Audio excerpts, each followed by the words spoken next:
کسی شہر میں ایک شخص رہتا تھا جو اپنی ذہانت کی وجہ سے لوگوں میں بہت مقبول تھا۔ وہ غیر مسلم تھا اور اسلام کے سخت خلاف تھا۔ اکثر وہ ایسے بیہودہ اور مشکل سوال کرتا کہ عام عوام اس کے سوالات کے جواب نہ دے سکتی، اور لوگوں کو لاجواب کر کے وہ خوشی محسوس کرتا تھا۔ اس کو اپنی ذہانت اور قابلیت پر بہت غرور تھا۔ ایک دفعہ اس نے 3 ایسے سوال سوچے جن کا جواب بڑے بڑے عالموں کے پاس بھی نہیں تھا۔ سب لوگوں کو لاجواب کر کے وہ بہت فخر محسوس کر رہا تھا۔ اس کا پہلا سوال یہ تھا کہ جب کسی نے اللہ کو دیکھا نہیں تو تم پہلے کلمے میں اللہ کی وحدانیت کی گواہی کیسے دیتے ہو کہ اللہ کے سوا کوئی معبود نہیں؟ اس کا دوسرا سوال تھا کہ جب ہر چیز پر اللہ قادر ہے اور جو کچھ بھی ہوتا ہے وہ اللہ کی مرضی سے ہوتا ہے، تو پھر کسی بری بات کے لیے انسان کیوں قصوروار کہلائے گا؟ اس کا تیسرا سوال تھا کہ جب شیطان آگ سے بنا ہے اور اللہ کہتا ہے کہ اسے قیامت کے دن جہنم کی آگ میں ڈالا جائے گا، تو اس سے اس کا کیا بگڑے گا؟ بھلا آگ پر آگ کا کیا اثر ہوگا؟ اس طرح اس نے اپنے تینوں سوال لوگوں کے سامنے پیش کیے، مگر کوئی بھی اس کے سوالات کے جواب نہ دے سکا۔ کافی دن گزر گئے۔ ایک دن وہ اسلام سے منکر انسان کسی کام سے شہر سے باہر گیا۔ ابھی وہ کچھ دور ہی گیا تھا کہ اس کا گزر ایک درویش کے پاس سے ہوا۔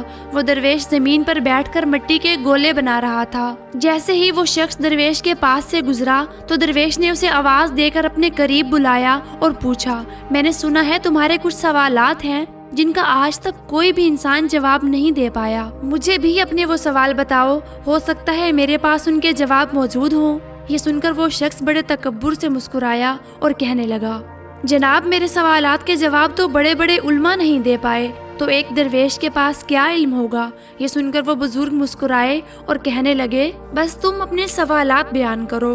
اس شخص نے کہا، میرا پہلا سوال ہے، جب کسی نے اللہ کو دیکھا نہیں تو تم پہلے کلمے میں اللہ کی وحدانیت کی گواہی کیسے دیتے ہو کہ اللہ کے سوا کوئی معبود نہیں؟ میرا دوسرا سوال ہے، جب ہر چیز پر اللہ ہی قادر ہے اور دنیا میں جو کچھ ہوتا ہے وہ اللہ کی مرضی سے ہوتا ہے، تو پھر کسی بری بات کے لیے انسان کیوں قصوروار کہلائے گا؟ میرا تیسرا سوال ہے، جب شیطان آگ سے بنا ہے اور اللہ کہتا ہے اسے قیامت کے دن آگ میں ڈالا جائے گا، اس سے اس شیطان کا کیا بگڑے گا؟ بھلا آگ پر آگ کا کیا اثر ہوگا؟ محترم، میرے یہ 3 سوال ہیں جن کا کسی کے پاس بھی جواب موجود نہیں۔ درویش بزرگ نے اس کی طرف دیکھا، کچھ سوچا اور اپنے ہاتھ میں موجود مٹی کا گولا اس شخص کے سر میں دے مارا، جس سے اس کے سر میں سے خون بہنے لگا۔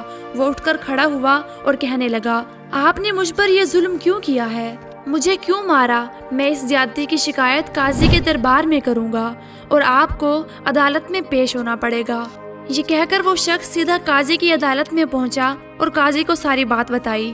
اس کے سر سے خون بہ رہا تھا اور تکلیف سے اس کا برا حال تھا۔ قاضی نے درویش کو حاضر کرنے کا حکم جاری کر دیا۔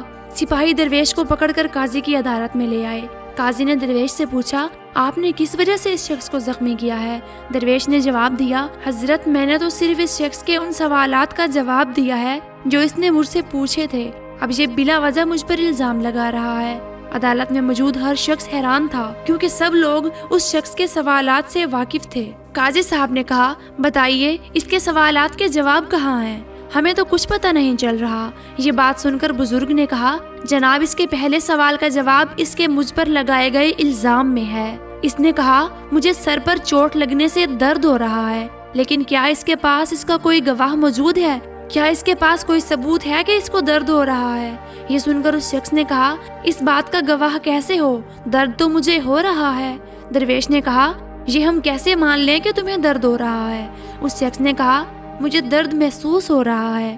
اس پر بزرگ نے فرمایا، بالکل اسی طرح جیسے تمہارا درد دکھائی نہیں دے رہا مگر تم محسوس کر رہے ہو، ہمیں بھی اسی طرح خدا دکھائی نہیں دیتا مگر ہم اسے ہر وقت ہر جگہ اپنے ساتھ محسوس کرتے ہیں، کیونکہ دنیا میں اس کی قدرت کے نظارے جگہ جگہ پر موجود ہیں۔ یہ سن کر وہ شخص حیران ہوا اور کہا، اب دوسرے سوال کا کیا جواب ہے؟ درویش نے جواب دیا، تم کہتے ہو جو کرتا ہے اللہ کرتا ہے۔ تمہارے دوسرے سوال کا جواب بھی تمہارے اپنے ہی الزام میں موجود ہے۔ جب یہ سب اللہ نے کیا ہے تو اس میں میرا کیا قصور؟ تم نے مجھ پر الزام کیوں لگایا؟ اب اس کے دوسرے سوال کا جواب بھی اس کے سامنے تھا۔ اب تیسرے سوال کی باری تھی۔ درویش نے کہا، جب شیطان آگ سے بنا ہے اور اللہ نے فرمایا بروز قیامت شیطان کو جہنم کی آگ میں ڈالا جائے گا، اور تم پوچھ رہے ہو شیطان پر بھلا آگ کا کیا اثر ہوگا؟ تم یہ بتاؤ تم کس چیز سے بنے ہو؟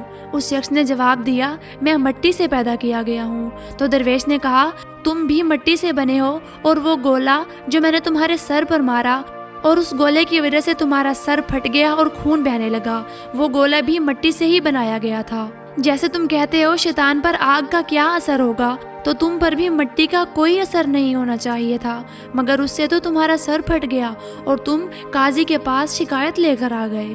بالکل اسی طرح قیامت والے دن دوزخ کی آگ شیطان کو پاش پاش کر دے گی۔ وہ شخص بہت حیران ہوا اور عدالت میں موجود باقی لوگ بھی درویش کی بات سے قائل ہو گئے۔ اس کے بعد وہ شخص بہت شرمندہ ہوا اور سب لوگوں سے معافی مانگی اور کہا میں اپنی حماقتوں سے توبہ کرتا ہوں اور اللہ پر ایمان لاتا ہوں، بے شک وہ بے نیاز ہے۔ اس طرح درویش نے اپنی عقل مندی اور فہم و فراست سے ایک منکر شخص کو اسلام کا راستہ دکھایا جو دراصل کامیابی کا راستہ ہے۔ جی تو ناظرین، آپ کو آج کی یہ ویڈیو کیسی لگی؟ میں امید کرتی ہوں آپ کو آج کی یہ ویڈیو پسند آئی ہوگی۔ اگر ویڈیو پسند آئی ہے تو ویڈیو کو لائک کریں، دوستوں کے ساتھ شیئر کریں، اور مزید ایسی دلچسپ اور معلوماتی ویڈیوز دیکھنے کے لیے چینل کو بھی لازمی سبسکرائب کریں۔ اللہ ہم سب کا حامی اور ناصر ہو۔